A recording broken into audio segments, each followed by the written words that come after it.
آپ میں سے ڈھیر سارے لوگوں نے حج عمرہ کیا نا ماشاءاللہ، وہاں جا کے اللہ کے گھر میں کھڑے ہو کے بھی اللہ کے بندوں کی کوتاہیاں نظر آتی ہیں۔ آپ کا کیا خیال ہے، جس کو پتہ ہی نہیں تھا آنے کا اللہ نے اسے بلا لیا ہے؟ جو بالکل آپ مبلغ ہوں گے، آپ مسلح ہوں گے، آپ بڑی بات ہوگی آپ کی، لیکن آپ کیا سمجھتے ہیں اپنے آپ کو؟ رب رسول کے گھر پہنچ کر، کعبۃ اللہ میں کھڑے ہو کر تیرے اوپر اتنا جلال بھی طاری نہیں ہوا کہ تو اس بات سے ڈر جائے کہ لوگوں کی کمیاں نہ دیکھے؟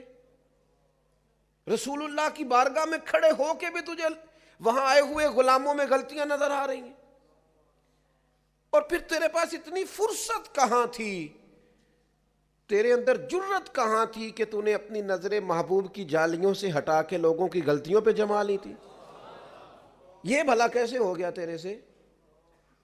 کیا صرف تقریروں کا مواد ہی ضروری ہے؟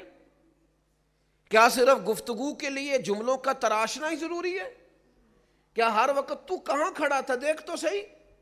حضرت فضیل ابن عیاض رحمۃ اللہ علیہ فرماتے ہیں لاکھوں لوگ آئے تھے اس سال، میرے دل میں خیال آیا، میری زندگی میں حج کا وہ بہت بڑا اجتماع تھا، میرے دل میں خیال آیا اتنے لوگ آئے ہیں، پتہ نہیں حج کس کا قبول ہوا ہے کس کا نہیں ہوا۔ میں سویا، خواب میں مجھے کوئی بتانے والا بتا رہا تھا فضیل رب نے بلایا ہی اس کو تھا جس کا اس نے قبول کرنا تھا۔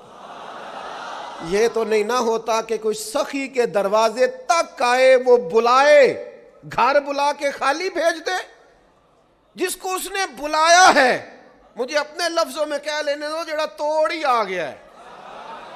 اس سے بڑا دروازہ بھی اور جڑا توڑ ہی آ گیا ہے اسے بھی اللہ کہے گا کہ یہاں کے بھی خالی جا، بس اس نے جسے بلایا ہے نا اسے پھر جھولی بھر کے عطا فرمایا ہے۔ تم کیوں ڈھونڈتا پھرتا ہے کہ فلانا کھڑا ٹھیک نہیں تھا، فلانا بیٹھا ٹھیک نہیں تھا، فلانے کا انداز ٹھیک ہے، کچھ چیزوں کی اصلاح ہوتی ہے لیکن اس کا بھی تو کوئی انداز ہوتا ہے نا، اس کے اندر بھی تو کوئی اسلوب ہوتا ہے، اس میں بھی تو کوئی ترتیب ہوتی ہے۔ آپ کمزوریاں دیکھنے جا رہے ہیں۔